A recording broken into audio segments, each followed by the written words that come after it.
And welcome back, everybody, to another episode. Oh, wait, we're not in All the Mods 10, or at least this stuff doesn't seem familiar. And well, that's because I am here to actually inform you guys that I am developing my own mod. Do not have great expectations for me just yet. I will go over what I do plan on adding to the game. So, if you guys are a manhwa or manhwa enthusiast, then you should understand that there are differences in the genres available. And for the most part, you can say manga, aka Japanese, is usually associated with isekai. Korean is usually associated with solo leveling, aka dungeons and leveling up. And then the manhwa, there's two versions that you see most often. And well, I'm talking about like the fantasy side.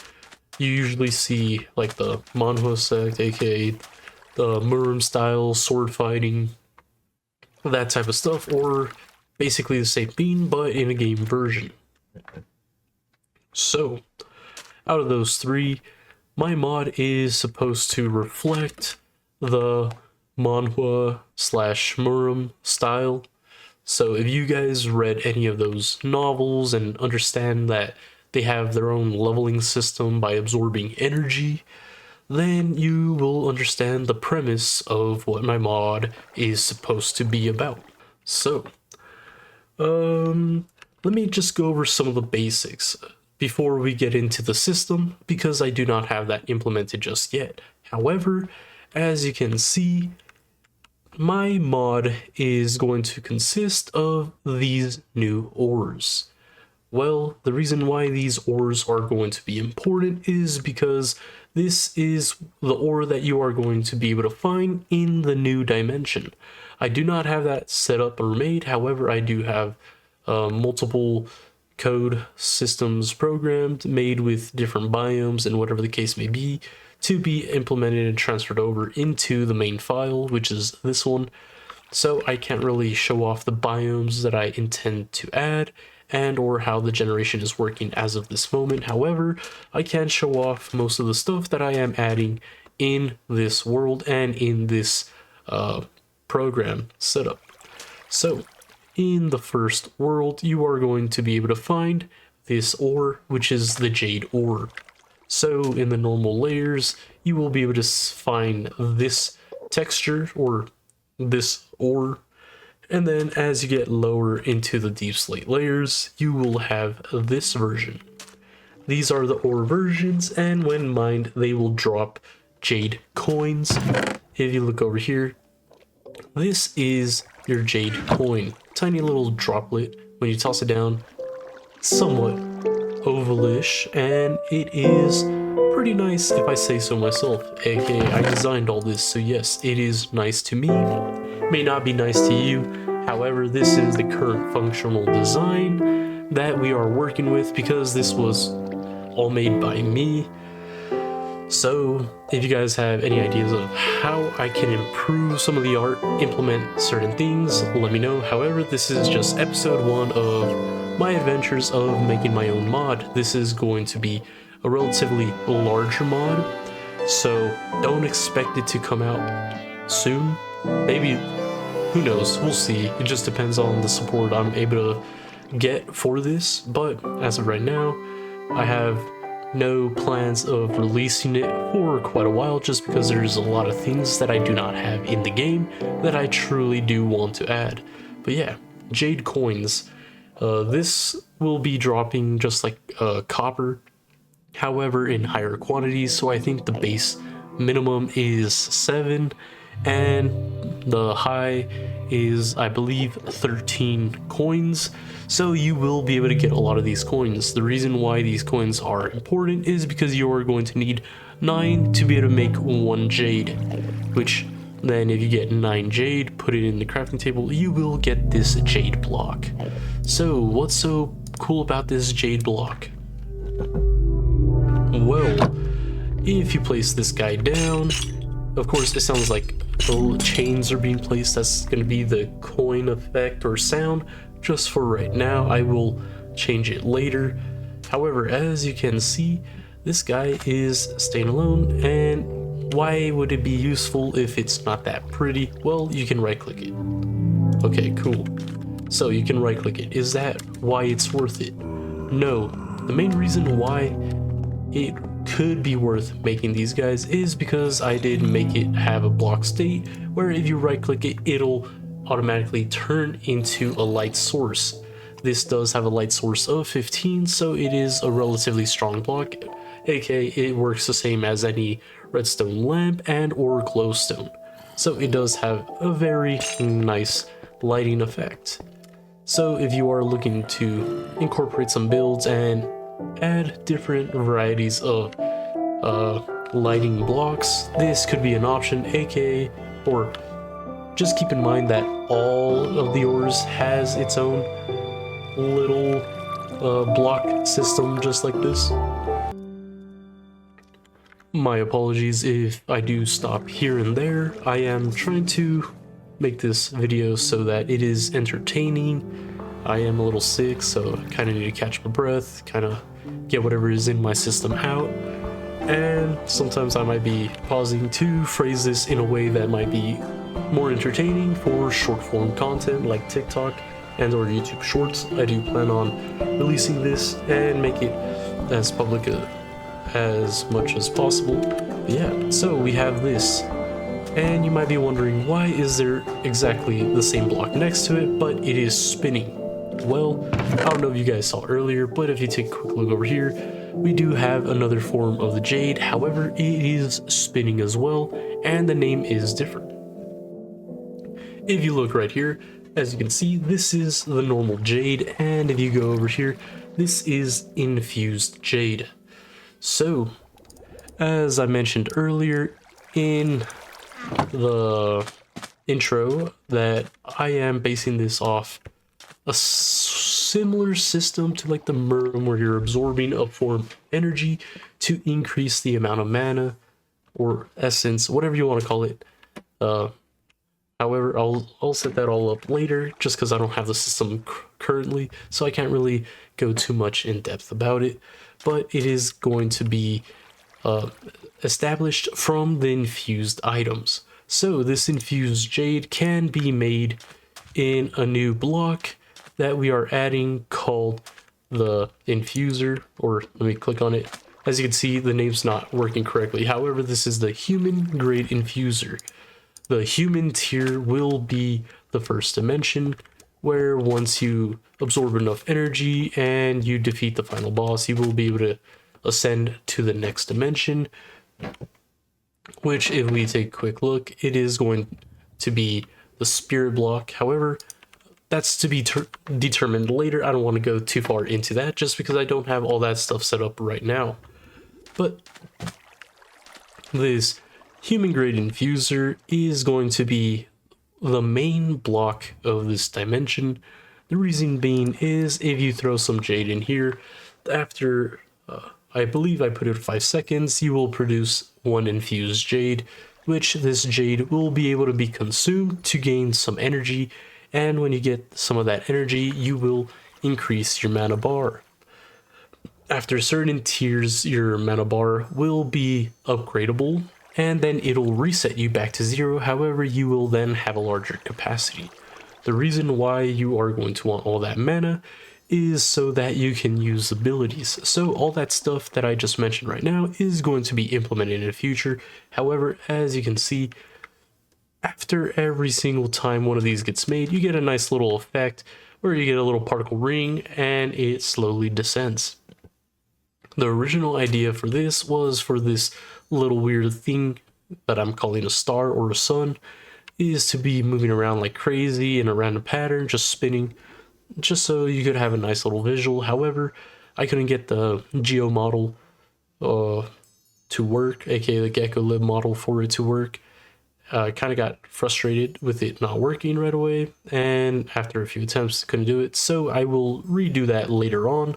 However, just for now, I did recreate it in a normal format, so that you have this. I do plan on keeping the little particle effects even when we upgrade it to the geo model and it is moving about. As I said, this is all very experimental in the very early stages of the mod.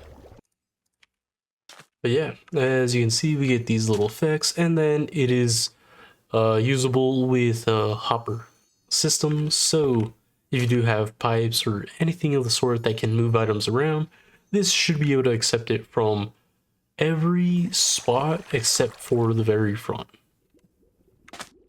That's just so you could have access to it. However, if you want to automate it, well, just know whenever you place it, the spot facing you is not going to be able to accept or extract items, so you could use all the other sides except for the side. I may change that in the future, but for right now, that's just a little testing concept for me, just so that I can understand how this stuff works properly. After all, how I said, I am creating a mod, and this is all pretty new to me. I did start creating or practicing programming for mod making in the summer as I was making the All the Mods videos. So I just have about 1 month of actual practice, aka I used YouTube and was watching Sir Calvin Joe. Very helpful, very informational, and I followed along his tutorial on YouTube and basically used everything he did everything he did in the videos. And then once that was done, I was curious and then went into Udemy and saw that his course was on sale, and so I paid for the course and have used the additional information that is provided in the course to implement some of the things that I may not have been able to with just the YouTube references. And I am using quite a bit of ChatGPT to help me whenever I do run into problems and or errors. But yeah, as you can see, this infuser will infuse this jade, and if we were to put some iron in here, we will be able to get a new material that we are going to need to make our new armor. As you can see, we have some jaded iron. This is going to be the new metal that you can acquire very early in the game. After all you have to do is make this block, bring some iron with you, and you will be able to make your first set of gear. So I'll go over the rest of this stuff later. However, if we take a quick look over here, we have our armor. And this one on the very far left is our lowest grade armor. And if we take a quick look over here, as you can see, it is the lower human grade chestplate or armor set. I did make a custom shield for it, as well as swords, and we made a human grade paxel. So this paxel does have a nice durability for it. I'm pretty sure with netherite you are in the 1600s, maybe 2000. I'm not too sure. I hardly ever use netherite, and in mod packs you usually use items with energy and or things that are unbreakable, aka the unobtainium gear. Just a little reference for the series.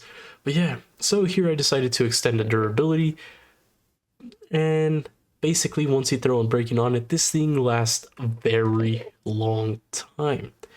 It is also at the mining speed of a netherite pickaxe, so as long as you throw efficiency 5 on it, you will be able to mine very quickly.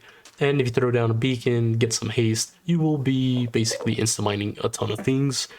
If you do use this with apotheosis, I have not tested any capabilities with that just yet, so we'll see what happens. I'm pretty sure as soon as you throw efficiency 6, it's basically an insta mining pickaxe or whatever the case may be. But yeah, all these tools are able to be enchanted with normal vanilla enchants, and I did create some of my own enchants, but let's go through the armor first. So the reason why I want this armor to be able to be made, or this gear to be made very early in the game, is because netherite armor is going to be trash in our new dimension. The name for our mod is basically PathToImmortals, so you are ascending from whatever Steve may be, because he's already insanely strong. He's basically a demi-human. But in our system, we're giving him a chance to basically become an immortal, aka if you want to really reference yourself as God, you may be able to.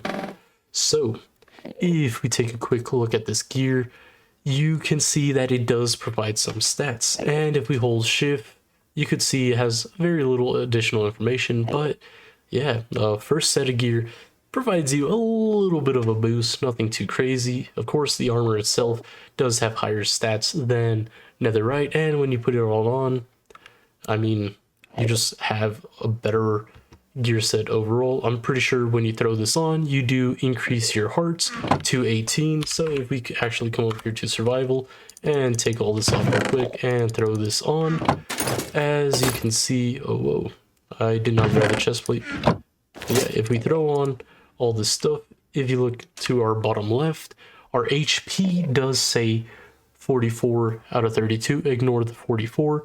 The 32, aka the second number, is indicating how much health we actually have. I had more health just because I was wearing the N set gear, so it increased our health from earlier.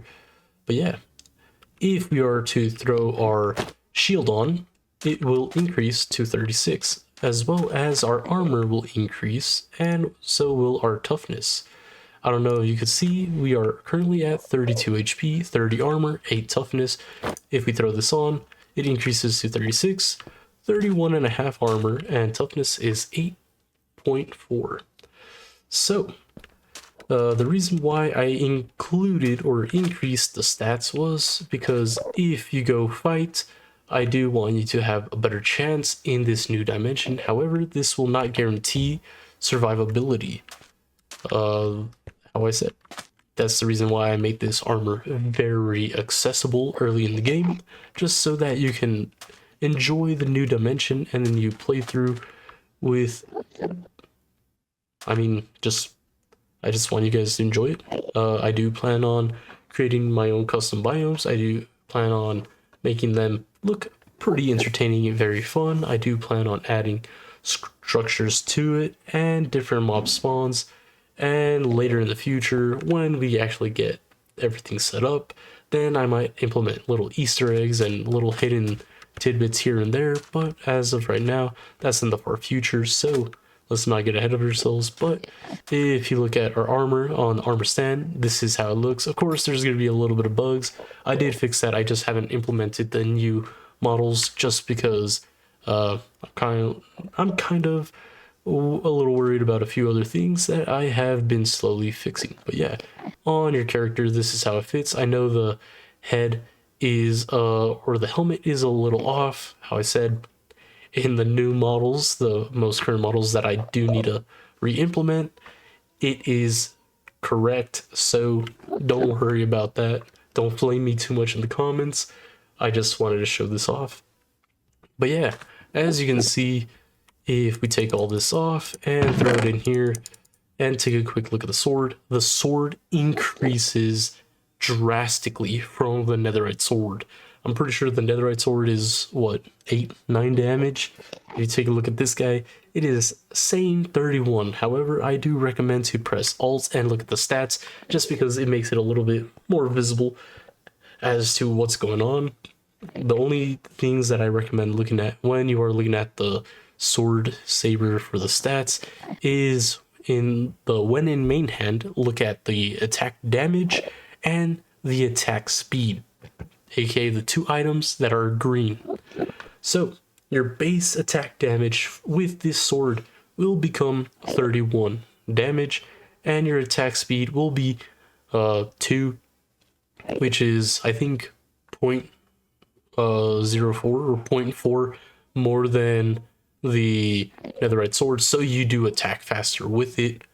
And if you look at the estimated damage per second, that is saying 77, which it is estimating you are able to swing twice per second. However, if you just look at the total attack damage, you will see that this sword does 38.5 damage. Of course, if you put a sharp 5, you will be at, I think it's like 42. Wait, I might be wrong. I think it adds half damage per level, so you'll actually be at 41 damage. So I mean, with the percent increase, I think you'll be at like 42, 43 damage. So you will be able to one-shot Enderman with the sword fully enchanted. Of course, if you just jump crit hit, you will most likely kill it, just because crit in normal Minecraft is a 1.5x value. So just divide this by half, add it on top, and that's the total damage you will be able to do with this sword. So that is the lower grade gear.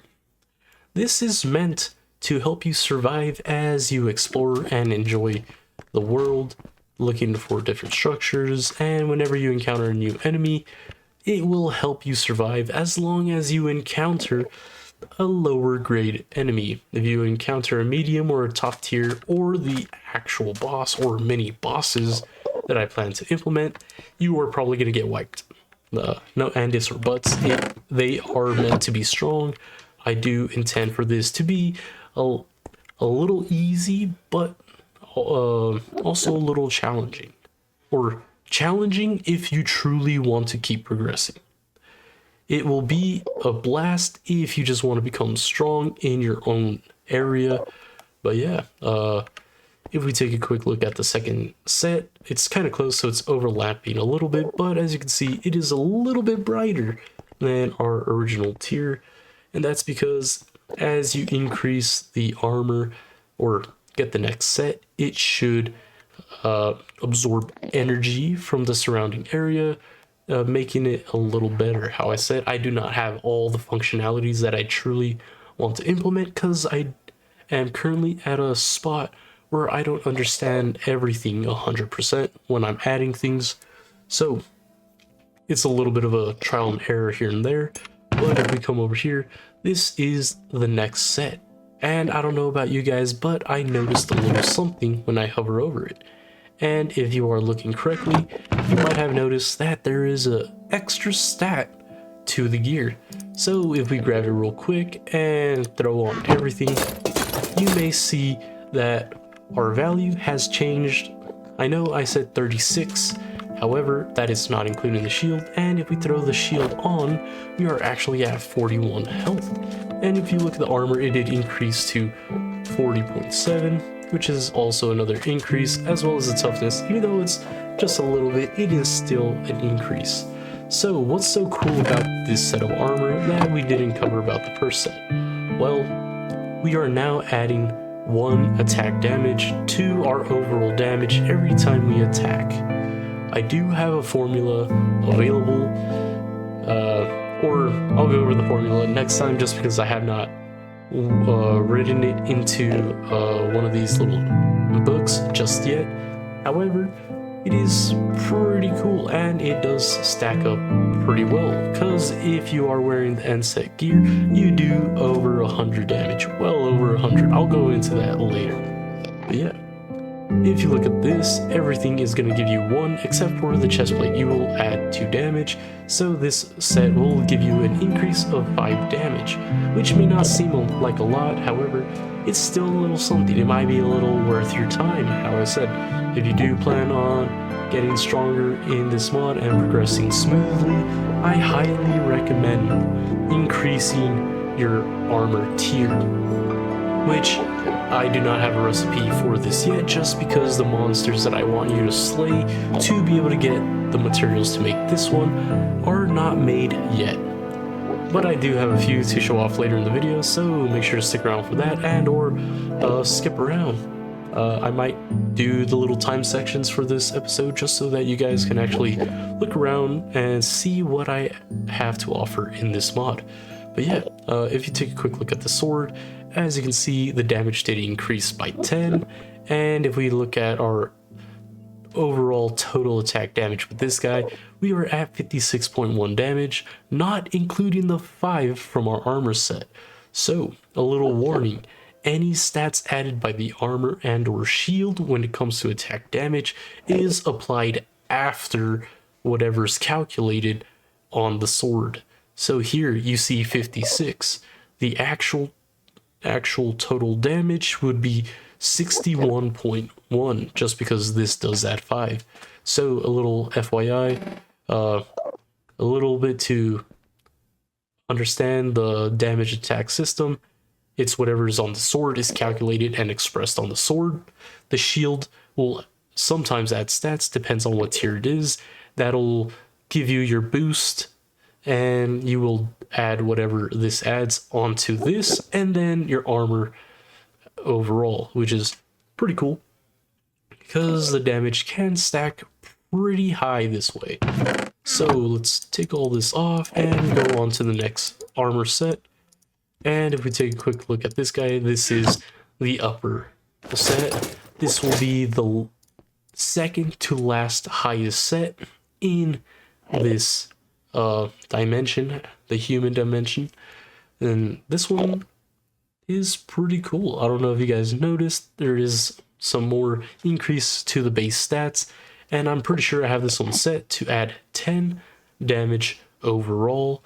Of course, the health and armor has increased again, because if we take a quick look, we are at 40 and 40 and 8. Of course, if we throw on our shield, it goes to 51, 49 and 9. And this is going to be your top end grade gear using the jaded iron.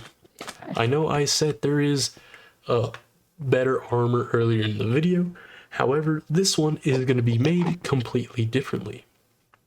So if you take a quick look at the stats for the sword, as you can see, it did increase its damage by 10 again. And if we take a look over here, because of all the stacks and bonuses that we truly add to our gear as we progress, the damage is actually at 73.9 per hit. Not to mention you have 10 more added because of the armor, and your shield, every single time you upgrade, it does gain more stats. And as you can see, you do add more attack damage through the shield, which is pretty cool. So in reality, you're adding 14 more damage to this, which makes it roughly 78 damage per hit, which is super good and very useful when encountering the mobs in this game. This armor set is made in mind that you can use this to beat all mini bosses, all end bosses to advance to the next dimension, if you do not want to grind a little bit to get this armor set. But yes, this one is in mind to be relatively easy to acquire and should carry you over depending on how good you are at PvP. Little FYI, if you are not good at PvP and or your system is a little outdated, then a little bit of the combat and lag may cause you to suffer a bit until you get this gear. However, if you have a little bit of PvP knowledge and you know how to use a shield, I believe you should be able to progress through this very easily. And if you do not want to get this armor, I just recommend making some potions to boost your overall stats. Not to mention, I do plan on adding my own custom potions to the game. However, I have not added my own crops to be able to make said potions. So all that stuff is in development, I'd probably say. But yeah, let's go on to the last set of gear. The last set of gear is our divine human grade gear. Now this one is different from the jaded just because the jaded iron is going to be the core material needed to make this gear. Of course, each one's going to have a slightly different recipe just because I do plan on having certain mobs drop certain things needed to make the next tier, just so that you do have to fight some of the mobs to advance, so you could have a little bit of experience of what I'm trying to add to the game, have a little bit of fun, trying to keep it away from the normal Minecraft routine where you go mine, you collect, you get the next gear. This one, it's easy to get the gear, go fight a little bit, get a little bit of stuff, boom, upgrade your gear. Nothing too crazy and relatively easy. This one is really good. As you can see, we did add another stat to it, and that's why I believe it might be worth grinding out a little bit of the work, just because you will be able to get more stats, and the overall stats is way better. The stats, as you can see, does add 10 damage, but if you look at the percentages, each piece adds 5% attack damage. So when you put all this on, you just added 20% attack damage on top of the 10 you add. Not to mention your sword does not just increase by 10, it basically increases by 20, which kind of makes me sad just because the actual value is supposed to be 69. However, for some reason it is being displayed as 70, so I might have to change the value down 1 just so that we could get our true number shown up here. It's supposed to be a little fun. But yeah, the total attack damage per swing here will be 93. So it is a nice chunk of damage. Not to mention, it does not add any of these stats. And if we put our shield on, if you take a quick look here, as you can see, it does increase our damage by 10. So our damage here would be 93 plus 10. However, how I said earlier, I don't have the formula. However, you would also add the 10% attack damage. So it would be this plus 10 times the 10% added onto it. So I'm pretty sure that's what, 100 plus 10.3. So you'd probably be at 110 damage just with this. And then if you add the armor, it automatically adds the 10 damage here, which puts it at 113, and then multiplied it by 20%, which should be another 23 damage. And we are roughly at like 130 damage, 135 damage. I'm not including all the little dots and technicalities. However, when you smack with this weapon, you will be able to do around 130 to 140 damage per smack. And if you jump crit, don't forget it's a half multiplier. So you are roughly looking at 180 smack hits. So that Ender Dragon can be basically 2 to 3 shots, depending on enchants and your current conditions. However, this is going to be the gear that is going to be super useful to you when defeating the end boss for said dimension to progress to the next realm. And this gear is made with the intent to be slightly stronger than the initial base gear for the next dimension, but weaker than the mid-grade gear. If you take a quick look to the bottom left, our HP is now 60, our armor is 69, supposed to be the same as our sword damage, or base damage. I'd have to change that, but our armor toughness is now increased to 13.8. So this armor set will keep you nice and healthy during all your boss fights. But yeah, this is all the gear that I do plan on adding to the game. It is going to be very fun. It's already very fun. After all, you get an increase in your movement speed, whether you're running around, and if you hold your sword, all swords add some sort of movement speed, as well as all boots have their own movement speed, just so that you can move around. Since this is a human dimension, I'm not adding a flight ability just yet. However, in the next dimension, or the next tier, I am planning on incorporating that when I get the system set up, so I could add all the abilities. But yeah, if you guys have any random ideas of what other weapons I should add, let me know. I have been thinking about adding a spear and a warhammer, which I already have the warhammer design set and done. I just don't have the spear. Let me go into creative just right quick, just because I did want to show off this item, which is our cannon, which is going to be our first unique weapon in the mod pack. So all these are made with a little stat class, so that I could give these guys the attributes to increase damage, percentages, and whatnot. However, this guy, I don't have everything completely planned out for this guy just yet.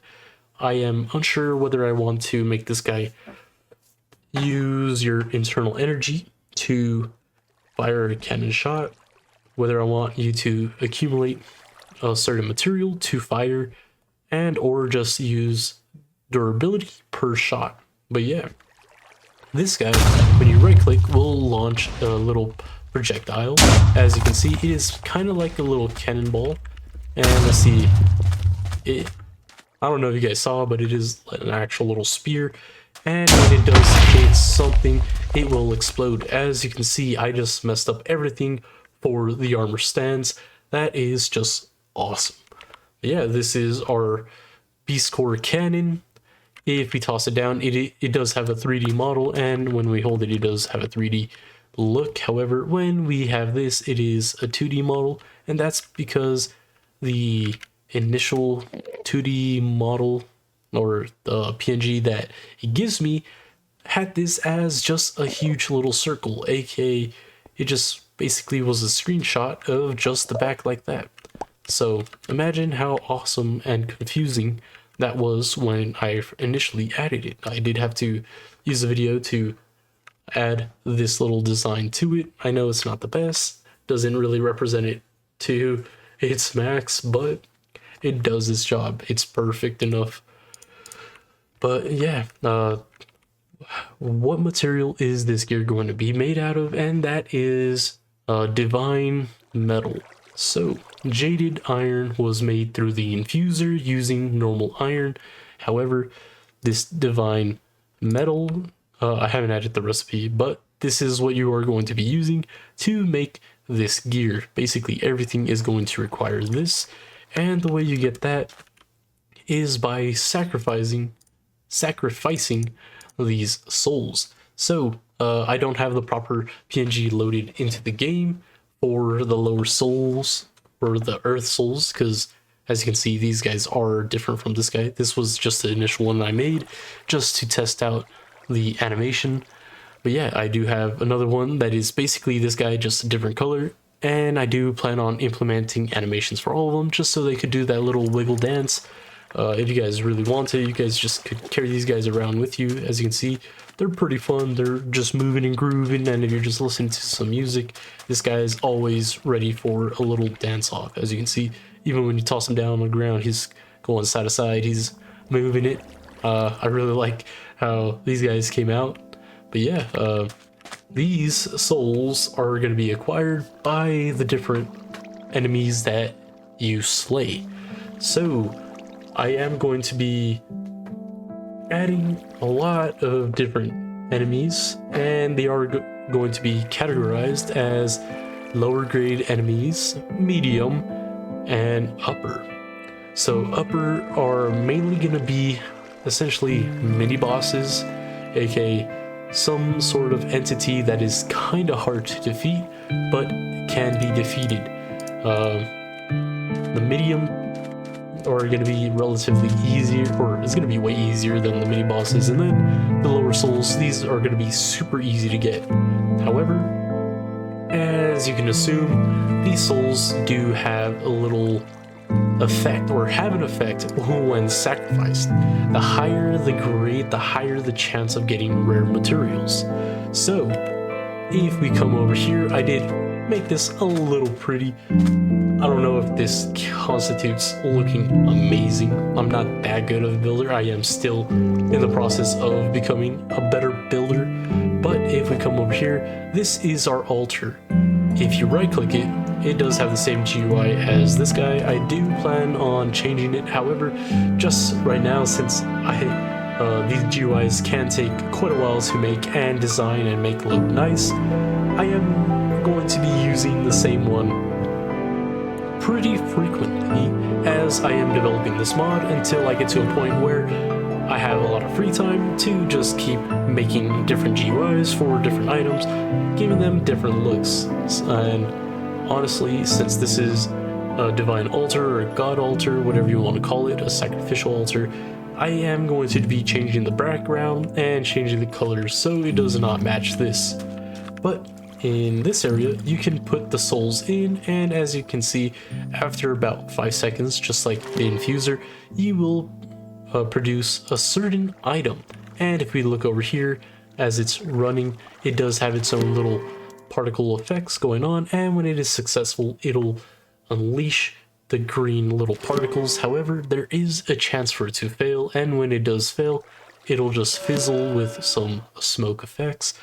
But as you can see, there are currently 4 drops available for these souls, and I don't have the stats right now. However, what I can say is there is a very high chance of you getting infused jade from this. So if you don't want to go mining, you don't have to worry about mining to get the jade to infuse it. You could automatically just slay some enemies and they're going to drop a soul. You could sacrifice it and you will be able to get quite a few of the jade. I'm pretty sure the lower tier drops anywhere from 2 to 3 jade. The medium tier is like 5 or 4 to 6, and then the last one is 7 to 10. So slaying enemies can be a quick way of acquiring these jades so that you could increase your overall mana to get stronger in the game. Other items that could be dropped is the jaded iron, and I'm pretty sure when you are using these lower souls, the infused jade and the jaded iron has the highest drop chance. And then I'm pretty sure this is going to be completely different. I just have the divine coin here just because I have not made the divine strands, which is what you're going to be using to unlock your abilities and upgrade your abilities. Since I don't have that made, I'm just using items that I already have programmed and implemented into the code.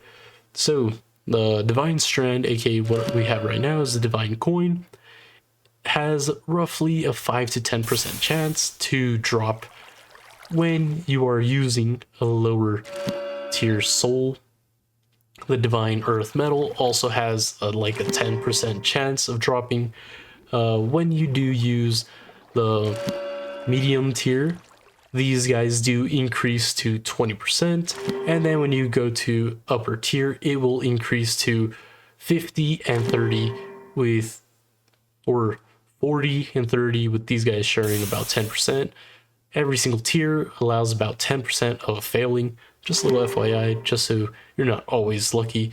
But yeah, lower tier souls, higher chances of getting these two, very low chances of getting these. Medium tier, these guys become 20% each, and then 10% is going to be just failing, and then the other two, or what is it, 20, no, I think I put this 15%, this 20, and then the 10% for fizzling, that should be 45%, so the remaining 55% is split between these two, but you get way higher portions of these guys. And then of course when you go to upper, these guys have higher chances, these guys are lower chances, but if you do get these, you are getting quite a lot. But yeah, this is going to be the way you acquire this divine earth metal, of which then you can use to make the divine gear. As of right now, it seems like the full set is going to cost you, what is it, I think I'm just going to use 1 here, 2 here, that's 3, 27 pieces. So as long as you get 27 pieces of divine gear, you should be able to make this armor set. I know it might be a little challenging to just go hunt mobs all the time, so I do plan on adding items that the mobs can drop that you can craft into a little flare or into something that you will be able to put down, and if you feed it infused jade blocks, then it'll use those jade blocks, add 1 minute of enemy spawning, and every 10 seconds it'll spawn a lower tier enemy, or an enemy of that tier. If it's the lower tier enemies, I think 10 seconds, every 10 seconds it's spawning one, should be relatively easy. That shouldn't be too hard, depending on the gear you have, of course. It could be quite a mess, but then when it's medium tier, I think every 30 seconds it might spawn a medium tier enemy, just because they are going to be quite a bit stronger and a little more challenging to defeat. And then every jade block will spawn 1 high tier enemy, and that will have a minute cooldown, I think. But I highly recommend, if you are doing the higher end enemies, you just put one in, spawn it, and fight that guy, because that guy is a mini boss. These higher end enemies are going to be mini bosses, so it's going to be a little fun, a little challenging. So if you do want to grind things out and you don't want to go mining, that's going to be one of the avenues that you have, where you could just go hunt the enemies, and once you hunt enough enemies, you can craft one of these events, I guess, and these events will spawn the enemies of whatever event you crafted. But yeah, this is what I do have planned. I do plan on adding a few more block entities, or blocks that have their own thing, and there is so much more that I do plan on adding. And instead of going over the enemies right now, let's talk about some of the blocks. So, initial first dimension is the Jade dimension, followed by the Spirit, or the dimension, not the Spirit, but the ore is called Spirit. So this is going to be Spirit ore, Spirit coin, Spirit crystal, and Spirit block. Just like before, these guys do light up, just like the others. I don't know if you guys want to see it lit. However, we could just come over here, toss this down, boom. Ooh, pretty cool. Yeah. Next, all of them are going to light up. They all have the same light source and the same light colors. None of them have direct colors being projected off of them. But yeah, if we take a quick look in this chest, I did add blocks associated with this stuff. I do not have any for the Jade. I don't know if I should add any. If you guys think I should add some stairs, slabs, fences, and some stone bricks, or jade bricks, in which this would be called, let me know down in the comments. I'll be sure to take the time to make those as well. Shouldn't be too hard to code, just because I have pre-existing code for everything else. It should be a simple copy pasta, and then just change the names and change some of the references for the JSON. But yeah, this is the Spirit ore. If we move one over, we have the purple ore, very basic, but I think it looks pretty nice. And if we take a quick look, this does have its own brick, slab, fences, and walls. Same goes for the next two ore types. The only thing is they just change color. So here we go from purple bricks to over here, which is going to be the Saint bricks. So this is most likely going to be called the Saint realm. I just have different names for the purple stuff. I'm not going to release that. But yeah, as you can see, this one is relatively different from the others, just because this block is the only block that I believe has a 32 by 32 texture. Everything else should be a 16 by 16 pixel PNG. This one's the only 30 by 32 or 3232, which is pretty nice. Came out better than I thought, just because of the normal enchantment writing that I added to it. But yeah, Minecraft can render higher pixel things. It's just a lot of the stuff did look weird, so this is the only guy that has survived the culling. But yeah, this guy also lights up, and it does say something. If you actually wanted to read what it says, just look up the enchantment alphabet, and you should be able to read whatever's there. It might be a little hard to read, just because some of the pixels on the edges do kind of interfere with some of the lettering. So if you can figure out, let me know what it says down in the comments. Let's see how many of you get it right. If anybody gets it right and I see it down in the comments, I'll make sure to let them know. But yeah, this is going to be the Saint ore. And if you come up here, this is going to be the Divine ore. This is going to be the last I mentioned when we get there. And this is the Divine block. It is also just like the others, where it lights up. All of them are going to have an infused version of at least the crystal and the block variant.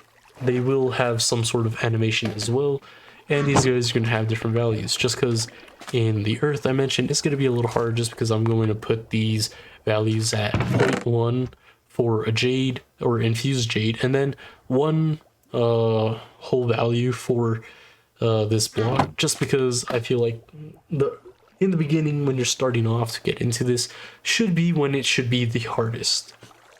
But after that, it should progress. Of course, the tier system or the energy systems are also going to advance as well. So if you really want to just live in the Earth dimension and try seeing if you could max out your energy, I dare you to go for it. It's just going to be very hard because these values are going to be very low. And when you unlock the next dimension's value system, you're going to want to transfer to the next world, just because this is going to be, or when you have an infused version, it's going to be 1 and or 1. And if you come over here, this one is going to have the spirit block, but infused spirit block is going to be a value of 10. So it's going to go up a factor of 10, making the next tier easier. So I would highly suggest when you advance and you become very bored of the first dimension because it's super easy, you go to the next one and challenge yourself. Because yeah, some of the mechanics are going to change, some of the enemies are going to change, or all of them are going to change by a scaling factor. I do not know what I want it to be yet because I haven't done any of that testing. As I said, I am still very early in the mod or mod development process, so a lot of things have not been added that I want to add. So make sure you keep that in mind. Just a little reminder as I'm explaining everything. But yeah, as I said, this one's going to go up to 10 for the block, and then when you come over here, this guy's going to be 100. When you go over here, this is going to be 1,000, and when you go over here, this guy's going to be 5,000, not 10. I'm also going to make the last dimension very hard when it comes to the leveling system. After all, you're becoming a god or an immortal, whatever you want to call yourself. So if you really want to be one and hit the max level, I'm going to make it a little hard. I mean, the enemies are going to scale by a normal factor. Each dimension is going to have unique enemies added to it. But yeah, that's just so it doesn't feel like you're playing in the same dimension over and over again. They will have different attributes to them. And let's go over some of the blocks before I dive into all that and explain what I have planned. I think I'll leave that to the very end so I can build up your guys' interest. Yeah. So we went over the block entities. This was the infuser, and this was the altar. Of course, these are subject to change depending on how good I get at programming, remembering some of the programming, and if I could get the geo models for the GeckoLib versions to work, just because that'll allow some way better animations for the blocks. Think of Ars Nouveau. It does use GeckoLib, so it does have some pretty nice animations when it is doing its things, when it's doing its work, what it needs to do. It does have some pretty animations, and I do plan on adding that to our mod to make it look visually appealing. So I will be doing my best to learn all that. But as you can see, this guy is another one that you guys can see. However, this is a failed model. This is basically this guy, but the second version of it. This is the third. I did have initial, however, I messed up the block entity. I messed up the code for it. Kind of just deleted it. I still have the design and model. I will be bringing it back for different uses. However, as of right now, it is completely gone. Second version is this guy, but worse. I did mean to use the energy system or create an energy system. However, I did not like it, and I just said, you know what? Instead of making all this complicated, let's just let this stuff do its thing. And yeah, so this is a very watered down version of this. So the first one was a failure, second one, success, but complicated. Third one, way simpler. And I think it works, just kind of need a little touch up on the tray, because I think right now it's completely flat. I need to raise that like 1/10 of a pixel, so it's not having that little weird animation glitching effect. But yeah, the blocks that I am adding to the game, besides the ones that you guys saw. So if we come over here, I think this is probably one of the better ways to showcase some of it. even though it's not in proper order. This is the spirit block.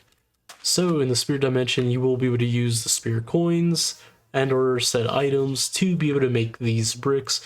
So this one does have a very slight pale pink purple color to it.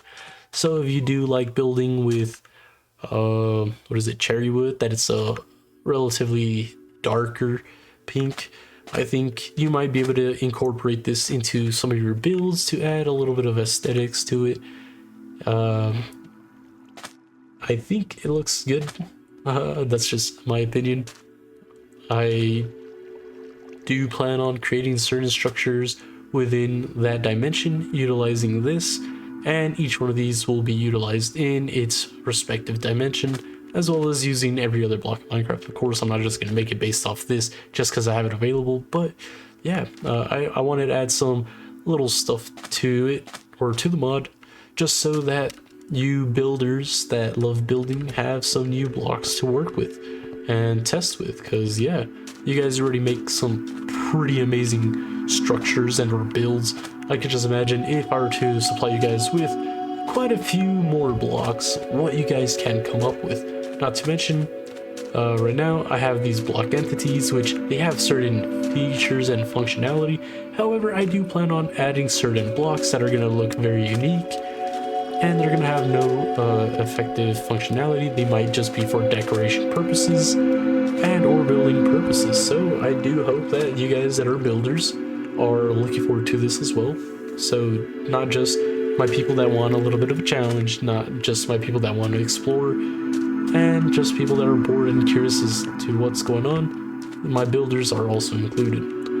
For my miners in the game, don't worry, as I said, these will be the orders down below, and I will be figuring out how to add underground structures as well, just for you guys. So not only am I forcing you to explore above ground, if you really wanted to, you can explore underground and find certain things that are unique to the underground, so you guys are not left out. So yeah, just I'm trying to do my best to keep everybody interested, or everybody entertained with this mod, just because I do hope that this can help alleviate some of the boredom, because I know a lot of the mods that we play now are really highly focused in some aspects that are just continuous. Like the tech mods, all of them are relatively similar, just different, but at a certain point they just kind of end, and they don't really add a lot of stuff. And if you want a lot of stuff to be added, it feels like you have to throw a lot of mods together, which is not a bad thing or good, or it's not a bad thing, but I think if I throw a lot of stuff into one mod, it'd be a little bit of fun, and I'm going to do my best to try to optimize it when the time comes, just so that you can add a lot of stuff without having to worry about it not interacting with other stuff properly. But yeah, this is the spirit block. The next dimension will be featuring is going to have this purple stuff, purple brick and all sorts. So here I just made this random stuff. However, this is the walls, these are the bricks, these are the slabs. Of course, when you do two slabs, it just looks like the brick, just a little FYI. And then you have stairs up here. That's going to be the case for all of them, and in front of all of them, they do have their respective light source block state. Oh, one thing I did forget to mention is this infused block. Of course, it's going to have a little value system to itself. However, it does have its own light source capability. However, this one is highly reduced. This guy over here has like a light brightness of 15. These guys just have a brightness of 3. So if you do plan on adding the very minimal lighting, or just want a random glow here and there but isn't too strong, all the infused versions will have a little light source of a value of 3, I think it is in the code. And as you saw earlier, it lights up like the block or 2 next to it. That's about it. So nothing too crazy, nothing too strong, it doesn't stand out. And if you just want to add something that moves in the background, these will be your guides or your go-tos. Been talking for a long time now.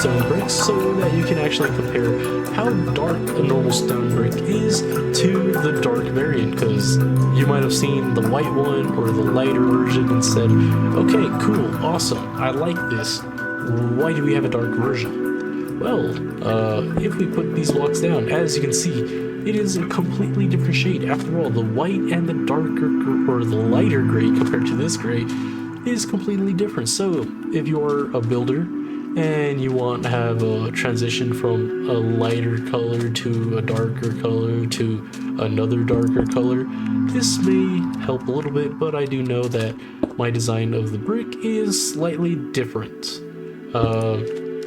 I am not sure whether I am going to add a plain version without this little fancy design to it. However, if you builders petitioned me to do it, I might as well add it. Since I already have the base stuff done, it's not too hard to just go in and change some of the little pixels in it. But yeah, here in the Divine Dimension, we do have the Dark Divine Bricks. As you can see, we do have the walls, the slabs, and the stair versions. And over here, we do have the normal Light Divine Bricks, which is just the whiter version of it. And of course, if you guys saw, these guys are slightly different. Well, these are the Light Divine Bricks, but these are runic. So these are tiny little runes on it just to add a little design. So if you are making an enchantment area and you just want to incorporate a little bit of a magic type of look, this might help add a little bit to the aesthetic of it. I am, how I said, everything else does not have this. However, you builders, if you guys can garner enough support and petition me down in the comments and or over in the Discord, maybe I will add more variations of this, just because I don't think a line and two dots should be the only version available. I might add some more. So yeah, as I said earlier, I am in the early development stage. I am working on this on my free time, but with school and work, it does take up a lot of my time. So this is a passion project. However, if we can garner enough support behind this, and of course, financial contributions later on when I get all that set up, I might be able to reduce my hours worked into hours worked on this.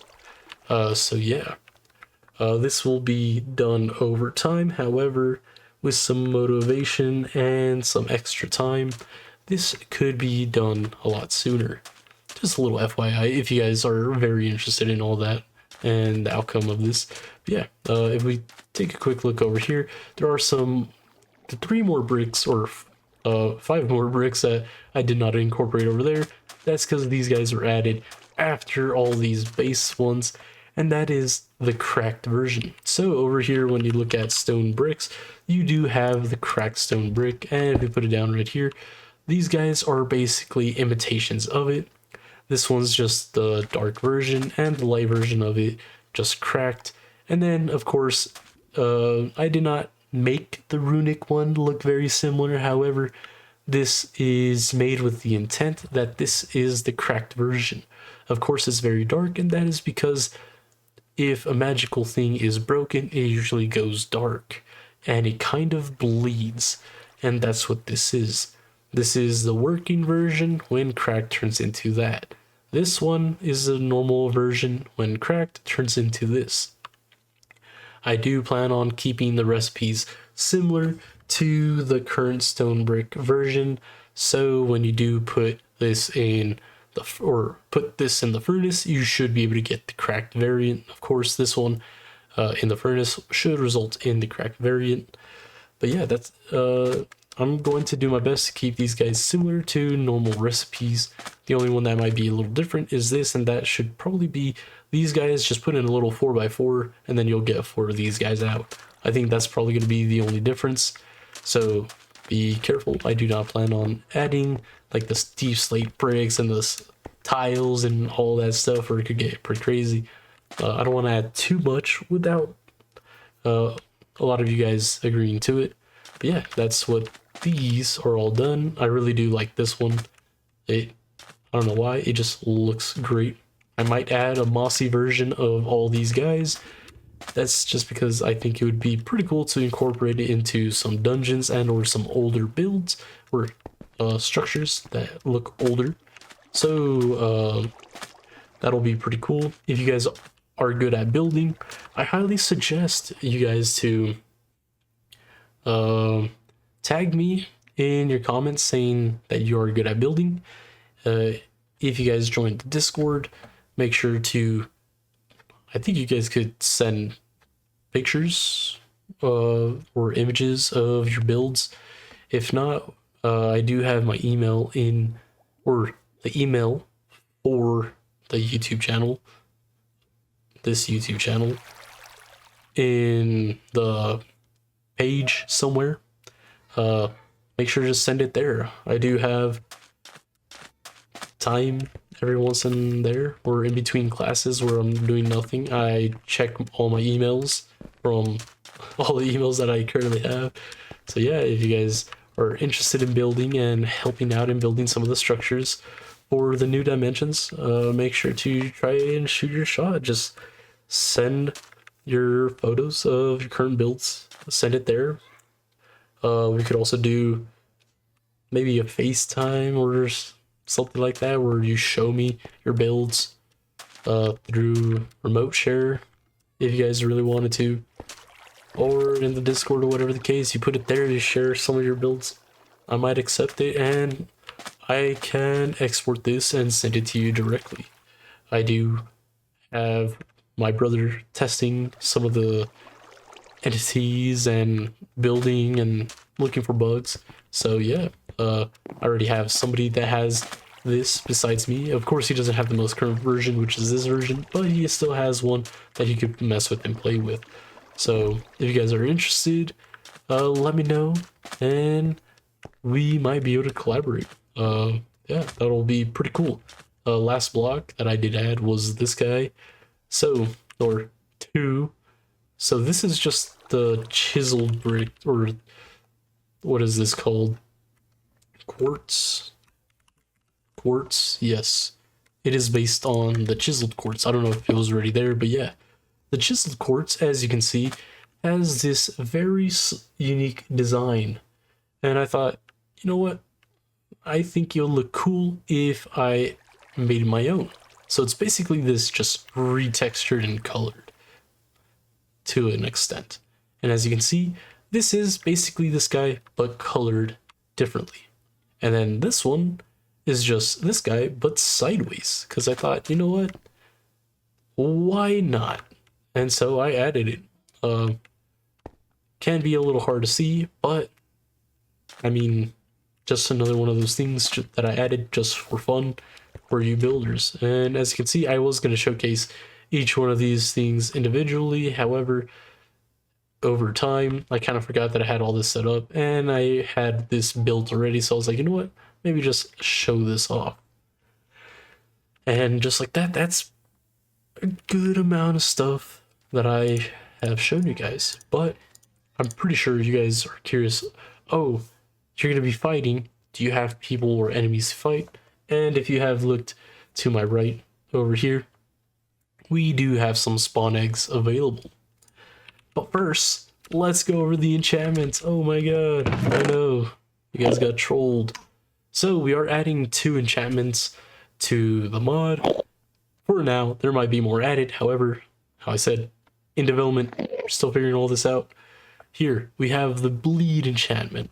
The bleed is what it says. You will do damage over time. These enemies will take damage every second. Right now, it is currently set to 5%. I do not plan on adding a higher percentage just because there's going to be a lot of enemies that you're going to be able to smack and run away from, and the bleed effect will apply for said time. Right now, I believe this is set to 3 seconds. However, I might set it to 1 second just because when you're fighting a boss that I don't have in the bleed immune tag, they do bleed every second, and they bleed, or I said they take 5% damage every second, and that's a lot of damage if you think about it. Hit this guy 20 times, that guy should bleed out completely, which makes boss fights pretty easy. So uh be warned, the mini bosses are going to have some sort of regen that are going to beat the bleed effect. So don't think the mini bosses are going to be easy to take out. I will show you guys one right now. But yeah, for most enemies, if you just smack them a few times, this should do substantial damage to them.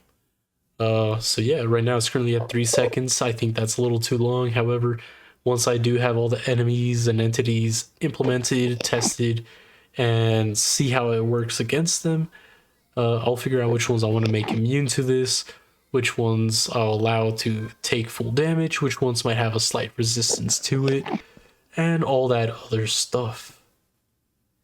But yeah. The other enchantment is Grievous Wounds, and if you ever played League of Legends, you might have an idea of what this does. Well, if you don't, this will reduce the enemy regeneration rate by 50% for tier 1, adding 15% per tier, capping out at 80% right now. So, if you do have Grievous Wounds 3, you are adding 80% regen reduction to your enemy whenever you hit them, and I believe it is currently applied for 4 seconds at a time and can be refreshed every single time you hit them. So when you are fighting certain bosses, I highly recommend you having Grievous Wounds and Bleed, because this can help you tremendously. AKA one of the mini bosses that I have implemented right now, that I'm going to show you right now, you are going to need these 2 enchantments on your gear to be able to defeat him. But if you don't have it, just consider it your loss. You're done. It's GG. That's all I gotta say. But yeah, let's take a quick look at some of these entities. I do have one more, however, I do not have, or better way to say it, I do not like the current animation of said guy right now, so I will be reworking him, and right now I am currently focused on adding the rat race. Okay, not rat race, but literally the rat race. So currently we have the spiked rat. This was the first guy I made, and we'll put him right here just so you guys can see him. And as you can see him, he's a relatively tinier dude with spikes on his back, and he has some leather armor on him, and he has some claws. This guy is a little foot soldier with 80 health and 40 armor with 10% toughness. This guy is going to be pretty easy to beat when you make that low tier armor. However, if you are using netherite, this guy is going to hurt. So when you get into the new dimension, it should be daytime. Figure out how to make that infuser, because if you don't, this is gonna hurt. You're gonna have to be kind of good at PvP to be able to fight this guy. But if you have that first tier armor, this guy should be relatively easy. And I made each gear increase in mind of damage output, so as you do progress through the armor gears or armor sets, it does get stronger and stronger, which increases the amount of damage, so these enemies do get easier and easier. Just a little FYI, just because you might be at one tier thinking, oh my god, I can't do anything. Well, struggle right now. You struggle now, you get the next tier is gonna put those guys to shame. Like this tier, the end set gear, once you have everything, you can just come over and smack the guys one time and boom, gone. Easy, donezo. Also, all these enemies are going to be dropping a lot of XP. The highest XP drop enemy in current Minecraft that isn't a mini boss or a boss is, I believe, Blaze and Enderman. I believe those 2 guys drop the most XP, around 20 orbs. Or yeah, I mean, I think it's orbs. I think they dropped 20 orbs. So yeah, that's quite a bit of XP. These guys that you guys just saw me take out drop roughly 80, so 4 times the amount. So it might be a little worth to come into this dimension to beat some of these guys to easily increase your XP. Of course, if the enemy is harder, they're going to drop way more XP. Right now, these guys are going to be like the weaker enemy in my current mod. So these guys are going to drop decent XP, be somewhat hard. Of course, there's going to be others that are going to be harder.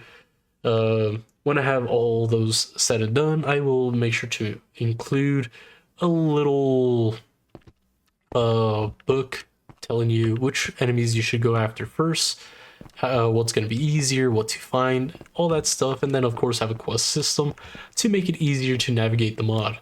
But yeah, that was the spiked rat. Very easy, took him out. Next guy is the hooded rat. He was the second guy developed, and he looks like a little Robin Hood. He will throw stuff at you. You see the spikes on his back? He will pull one out and throw it at you. He is a ranged enemy, just like the skeleton. So he will not get too close to you. He will keep a certain distance, and he will launch stuff at you. He does have a pretty far range. He's basically like a blaze, just a walking blaze. So be warned, he does have a very far radius, and he does hurt. All these enemies are meant to hurt. If you're using netherite gear, you're doing it wrong. You're supposed to be using the gear of this dimension. Just a little warning, just a little reminder. Just because I want you guys utilizing the stuff from this to defeat these enemies. How I said, it'll be easy as long as you follow the path. If you stray from the path, it's going to be hard. That's why it's the path to immortals. Follow the path that I set for you guys so that it feels easy. But yeah, as you can see, this guy does have less armor, less health, less toughness, so he will be an even easier target just because he does do a lot of damage from range. As you can see, another little one tap and he's gone. Okay. The next enemy that I'm going to show you is a unique guy. Just because we have gods, that means we should have some type of heretics that oppose them, you know? So this guy is the heretic. He's probably one of my favorite looking guys. I'm actually going to spawn him. But yeah, as you can see, he is a bit unique in the sense that when he's standing around, he'll be cracking his neck, moving his shoulders, and then just walk around. But when he comes and attacks you, he will headbutt you. Right now we'll go into survival so that we can see all their unique attacks, but for right now this guy is pretty cool. He is pretty strong with 100 health, 45 armor, and his toughness is at 20. These guys are meant to be hard, but the rewards for defeating them are gonna be very worth it. How I said, the enemies and systems and everything that I have in mind have not been realized just yet. So I really do hope you guys are willing to follow me on this journey and see everything that I had. And how I said, this is going to be the first episode. Yeah, it's going to be one long episode, but later I am going to make a lot of mini episodes to inform you guys of what's going on. And of course, I'm going to find ways to either use this to make TikToks or YouTube shorts and or just recreate some of these features so it's going to be a little different. I just want to see how many people out there that are going to be interested by this development. And of course, if people are willing to help out, that'd be awesome too, because there have been a few challenges where I have been stuck, and in school I've asked some of the computer tech guys in certain groups what can help, what's messing up, and if they had any ways of fixing it. And so far I've only had one guy truly help me on a few problems. Other than that, it's usually been me and ChatGPT fighting against Minecraft code. But yeah, this guy is a little strong, so oh whoops, I thought he was strong. Well, he is. It's just when you get this endgame gear, if it is not a mini boss or the main boss, these enemies are going to be relatively easy to beat. Of course, the scaling factors are not set in stone at the moment. That is subject to change. After all, how I said, I don't have everything added. But yeah, that is the other guy. And then the other rat that I do have to show you guys is the Rat Lord. I do have at least 3 more variants of the rat to add, and each one will be implemented in each dimension. I think here in the basic world, you will only be encountering the rat and the spiked rat. When you get to the spirit, you will run into the Lord, and then when you come over here, we will have the rat priest, and then when we get into the saint, we will have the rat berserker, and then over here you will be able to fight the rat god. So yeah, in each dimension as you progress, you are going to have unique entities, and that's what I do plan on doing for any race. Not all entities, but for certain races that I do plan on adding, they will have a unique entity added per dimension. So it does have some variety, and because I'm adding a unique entity, they will be spawning in its own unique structure. So some of these enemies are going to be spawning in colonies, aka similar to a village generation, but it's going to be for the rats. And then, as I said, as it adds different entities, it'll add different structures. So each dimension will be slightly different, even though they will have the same biomes. So I really do hope you guys look forward to that, because that's going to be a very fun little challenge that I can't wait for. That's going to be like one of the bigger aspects, because raiding these colonies, besides just fighting the ones that you find out in the wild, are going to be providing you with quite a lot of rewards, because right now you go to villages in certain mod packs and you could get quite a lot of food, quite a lot of very basic useless stuff.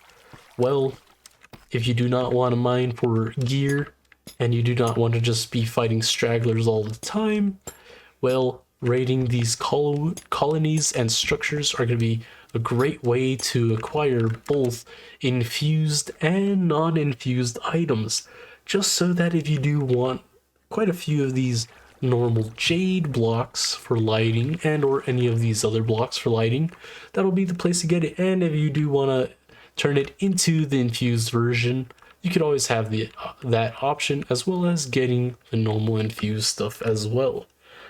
So I will be doing my best to incorporate all that, and when I get good at making these block entities and figure out how to make multi-block structures or multi-block entities, kind of like the items in immersive engineering where you gotta make the diesel with a variety of items or whatever the case may be.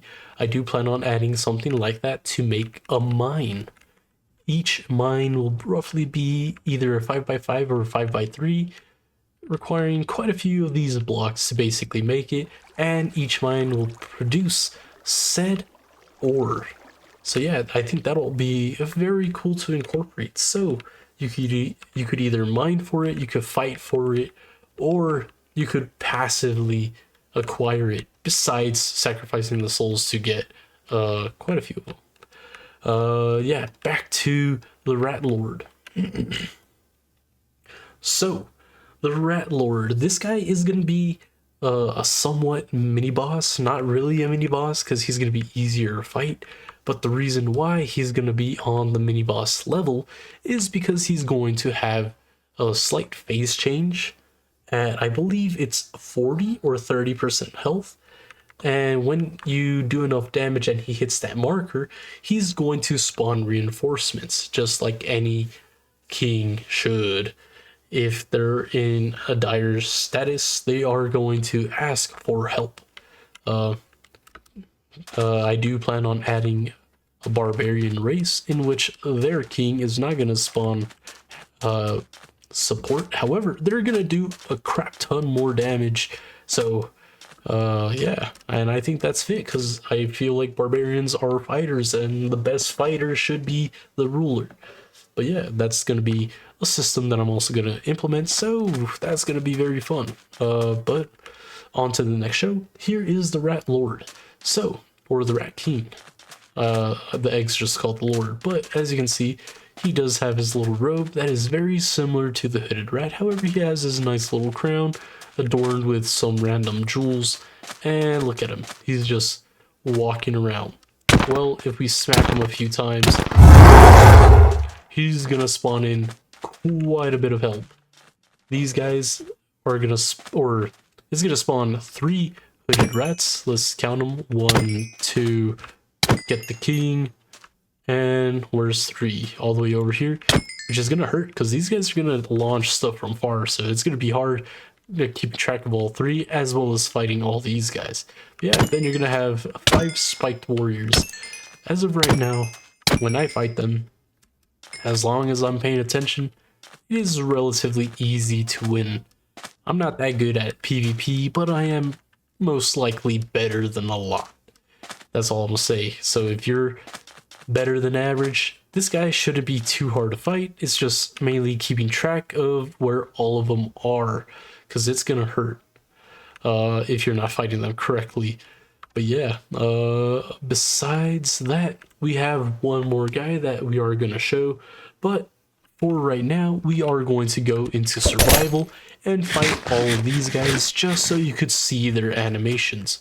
So let's fly over here and spawn in the heretic. Fly back over here, give us some distance so we can see them run at us, because they all have pretty decent ranges when detecting you. But yeah, this guy's gonna charge at you and then boom, headbutt. This guy's gonna headbutt you like crazy super fast. So you kind of have to be a little careful, and he does a lot of damage too. But yeah, little warning, if you do smack them, it does interfere with their attack animation, so they're gonna have to reset. And for the most part, if you're careful, that guy should fall relatively easy. I know he did not get one shot, and that's because I was slapping him without jumping, but if we jump in, whoop, ooh, there we go, done, just like that. Heretic done. Let's come over here and spawn the hooded rat, and then run away and shield. Boom, he throws a spike at you. He does have an attack of 1 spike every 2 seconds, so it is timed, and if you understand his attacking pattern, it should be relatively easy to defeat this guy.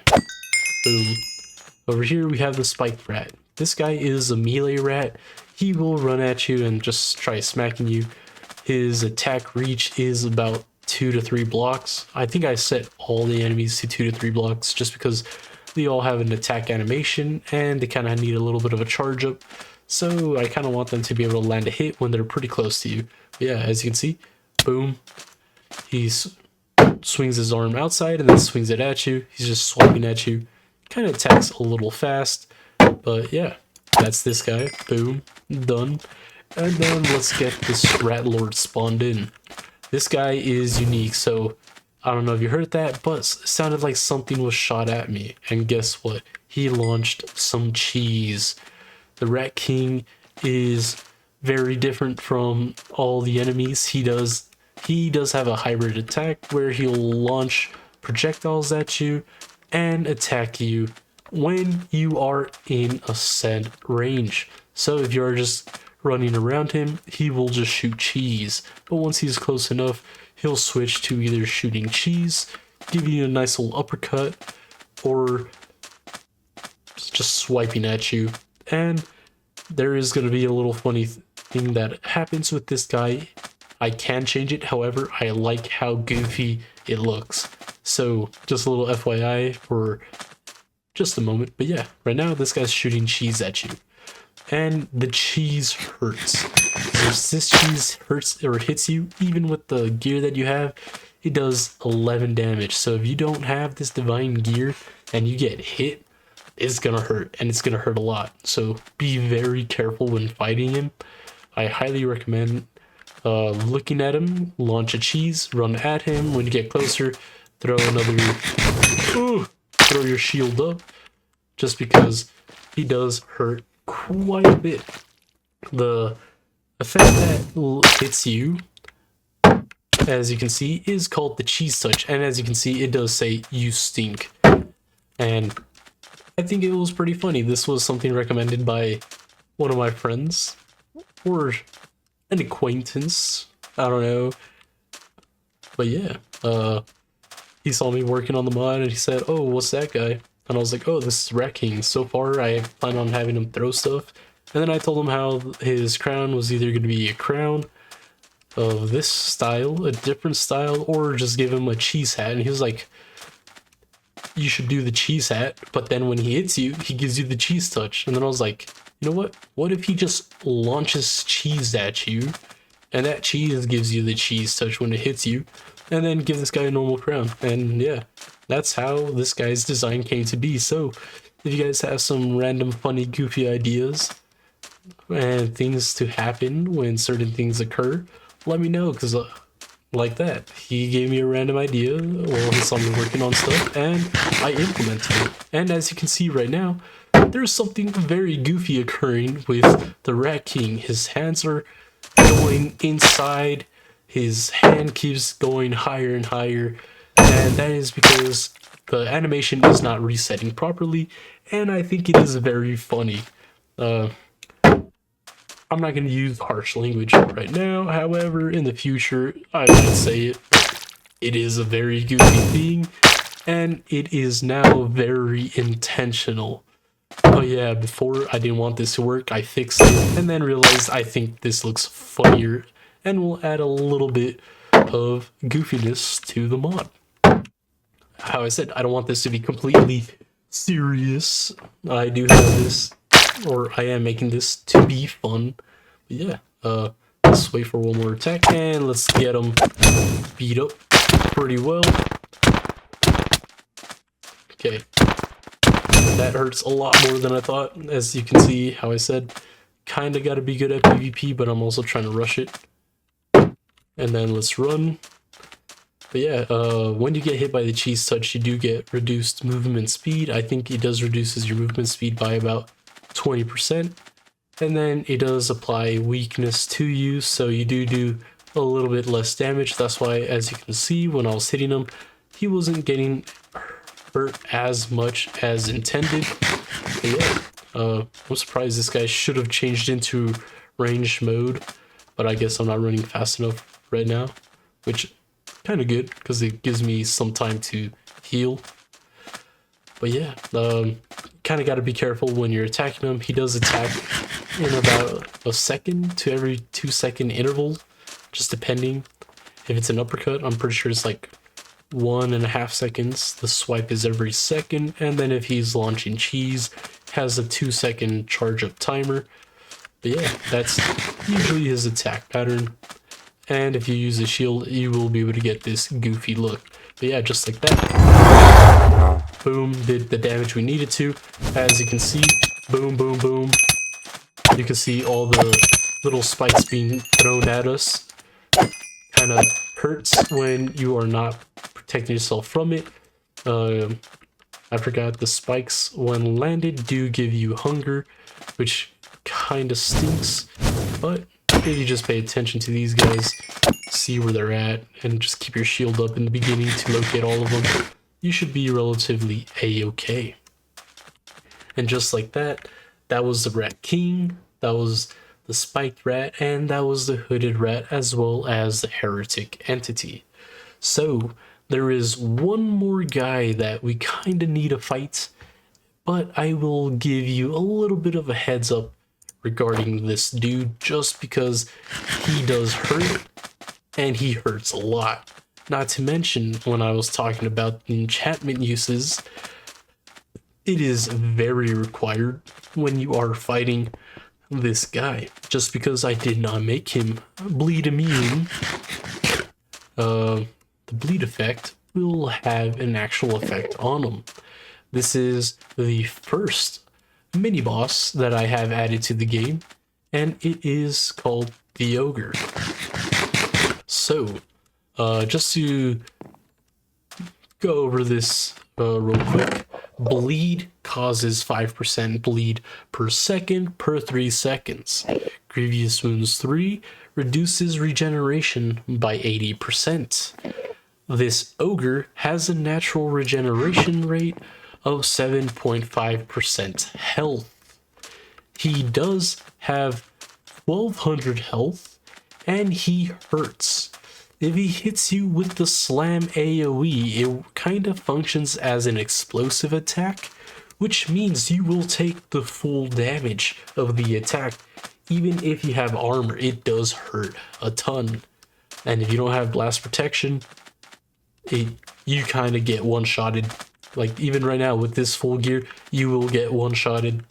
If he hits you with the swipe attack, that is a normal attack, it'll do roughly 14 health points of damage. So you will go from 60 to roughly 46 to 48 health. It varies. But if you have protection and extra enchants like that, it should make it easier. So I'm gonna take a quick swig of water and then we'll spawn them in.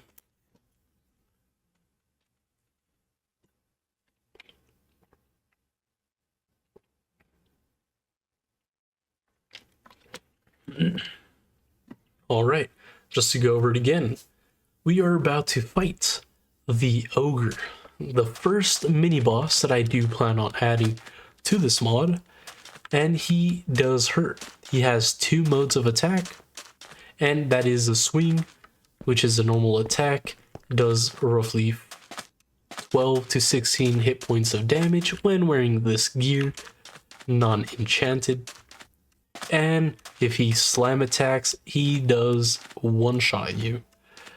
The official damage numbers are, when he is not enraged, is the slam attack is 69 damage and the swipe attack is 55 damage. When enraged, it is doubled, so he does hurt. Also, when he is enraged, his regen increases by an additional 20%. So he will reach a max regeneration rate of 27.5% when enraged.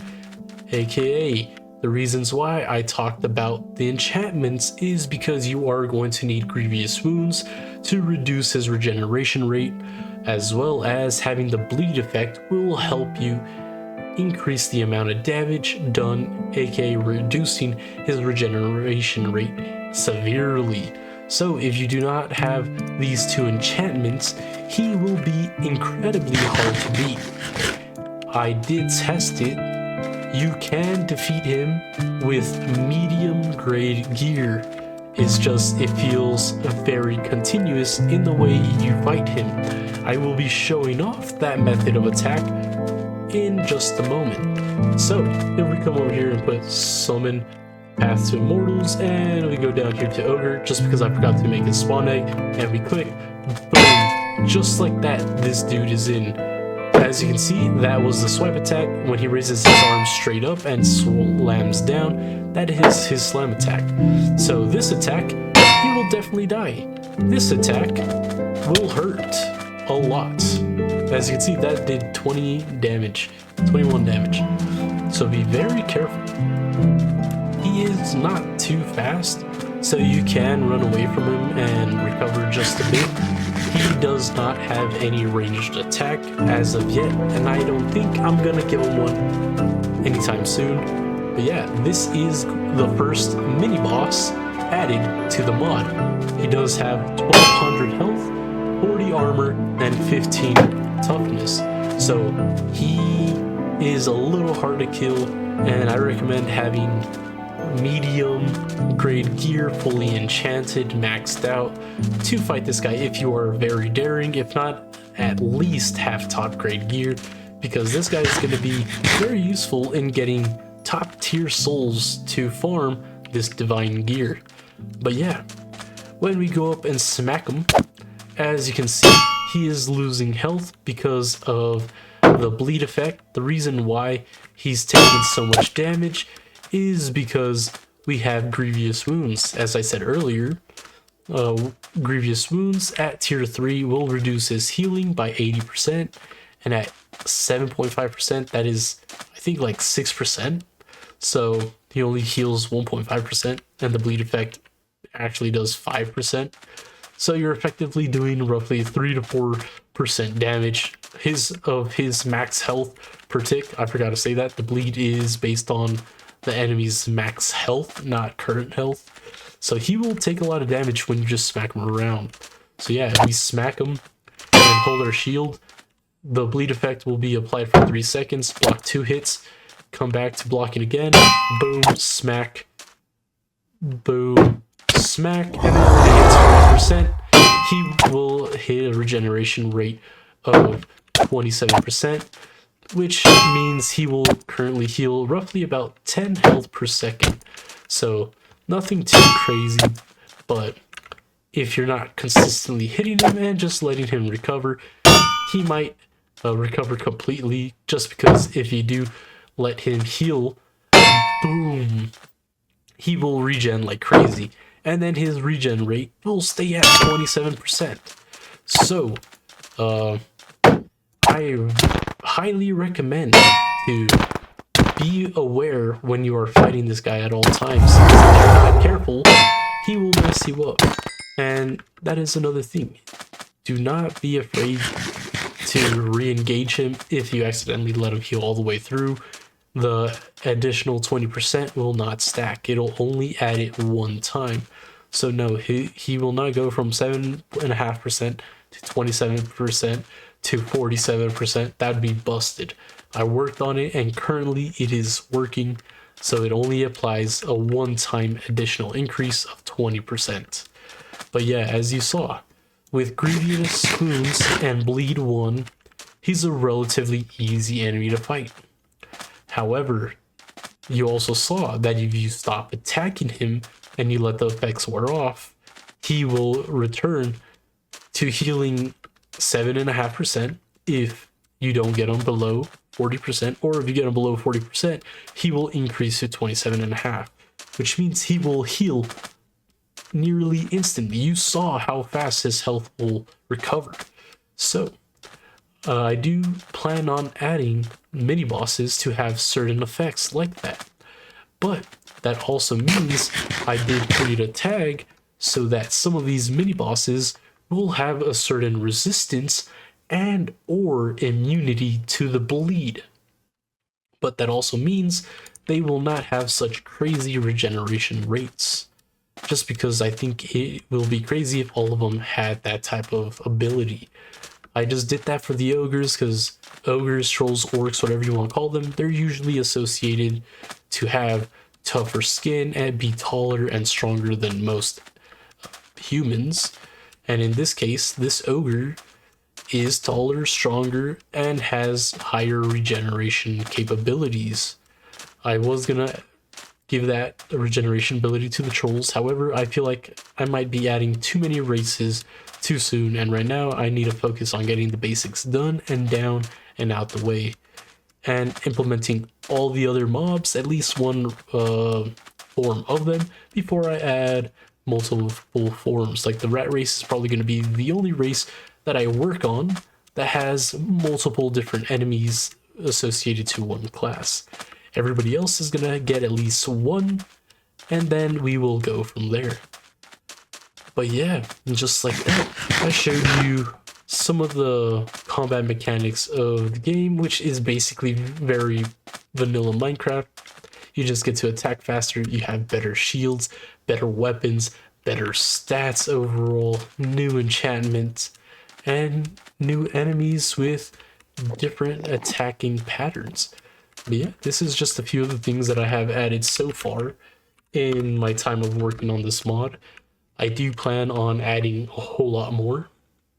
Like how I said, I don't have the abilities added. I don't have the energy system added for increasing your mana per se for now. I will give you an official name for it later when it is implemented. I also don't have the ways to unlock abilities or upgrade them. I don't have some of the items implemented. I don't even have all the base enemies that I want implemented. I don't have the dimension made just yet. and I don't have some blocks needed for some of the dimensions that I truly want to make, or biomes that I want to add to the dimension. I do not plan on adding anything to the normal vanilla overworld game. I don't want to affect it. I just want this to be a post Ender Dragon mod. So adding something to the end of Minecraft if you wanted something for that. Kind of like how Terraria has Calamity. For Minecraft, I am making the PathToImmortals to be that post-end game feel. Of course, there's a lot of mods that have a ton of variety and have a ton of different functionality like that, and or have their own systems that is completely different. However, this is my take on it. This is going to be the thing that I focus on. This is my passion project. This is what I'm going to add to challenge myself into learning the Java language, learning something new, and keep my brain active during my free time, just so that I'm not always playing games continuously. This is actually something worthwhile and can be very beneficial. But yeah, I did not go over every different functionality that I did add. There's some things that I have not gone over, but for the most part, I think this is a very nice basic introduction to this is my mod. This is what I'm working on. This is what I'm going to be updating you guys, and this is what's going to be currently uploaded to the channel. I do not know if I am going to be making any other series, just because when exam time comes around, school can take up a ton of my free time, because I do need to study, and this engineering stuff can be pretty tricky and stressful to study for. Even though I already know most of the topics, the math be messing with you sometimes, and just because of the math, it'll drive you crazy, and that's something for certain. So yeah, I will try to release an update every week. However, if I cannot do every week, I will for sure do a weekly update of what I've added, what I've changed, what's going on with the mod. Just because I feel every week, sometimes on the weekends, I don't feel like working on this, and I just want to enjoy my me time and go out and do things. But for the most part, pretty consistently every week, or every weekend at least, when I have free time, I usually put a few hours into this, as well as a few hours during the week. So that'll be the goal. Weekly updates on what's going on, if not for certain, bi-weekly updates. What I will do is, how I said earlier, I will try to make shorts and YouTube or TikToks on this, and informing you guys on certain pieces here and there if I can. I do plan on refreshing the Discord stuff so that you guys can actually join. I will do my best to keep you guys updated on the weekly on there as well. As for a Patreon or Buy Me a Coffee or PayPal or anything like that, so I could get some sponsors or donators to the cause, I am not sure if I'm going to set that up right now or later when I feel like we have a good enough of a following, but I'm just going to throw that out there right now, just so that it can linger in your minds and fester with the hopes of having some people be willing to help out, just so that I can give more time to this project so that I can get this released to you guys. Because so far, even though I don't have everything added, sometimes I get on here, give myself the weakest armor, and challenge myself to defeat these mobs. And sometimes I lose, sometimes I win, and usually I win because I understand some of their attacking patterns. And I challenge myself fighting multiple of the mini bosses, or multiple or insane numbers of rats and whatnot, just so I could have a feel of how it would be if you're to go raid a colony, and since they have very long distance, detection abilities, how it'll affect the game or affect the gameplay for you guys, as well as just messing around with certain fights with my brother whenever we do get on and play. So yeah, I do hope that you guys enjoy this episode, enjoyed learning about what I'm trying to give y'all, enjoy the looks, the aesthetics, the idea, the concepts of what I'm trying to implement. Of course, there's a ton of things that I'm lacking. There's a ton of things that I need to work on. There's a lot of stuff that I gotta implement and fix for certain things before we have an actual working playable version of this mod to give y'all. But I do hope that with time, hopefully by the beginning of next year, we'll be at a point where I can proudly say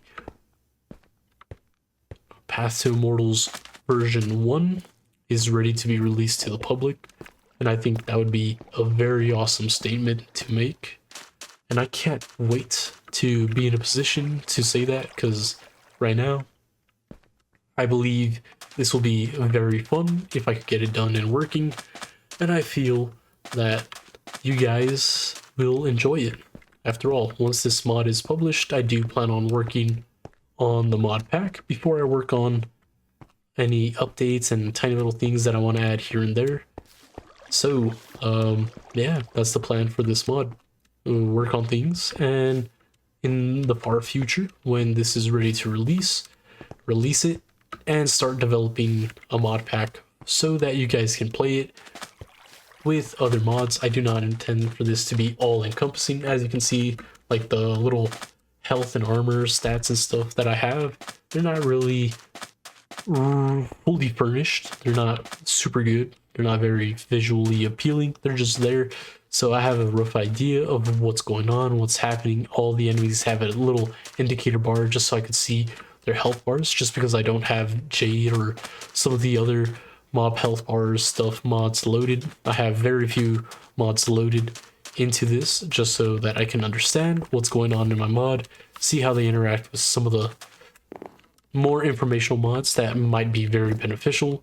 Then later on, when we're at the testing stage, then incorporate it with other mods, see how they interact, see what I would need to change in the config, the data packs, resource packs, and or use Cube.js to add certain effects, varieties, resources, recipes, whatever the case may be, to get this stuff working with other mods properly without it going too crazy.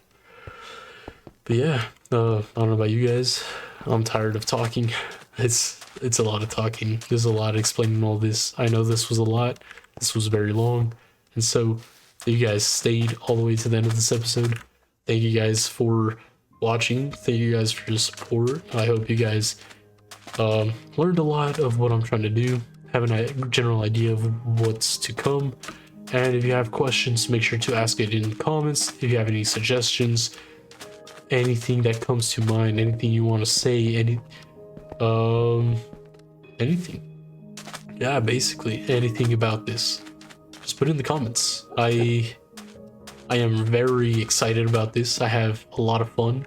The people in my college group that I hang with and the people in the SPS group that visit usually see me working on this in my free time in between classes, and they're always giving me ideas, and they all also play Minecraft and are pretty excited to see if I can get this up and running, because some of them have already tested it, some of them like the fighting aspect, some of them are worried about some of their looks like that Rat King, and they don't like how it gets that bad, but I think it's funny, so I'm keeping it. But yeah, if you guys stayed this long, thank you.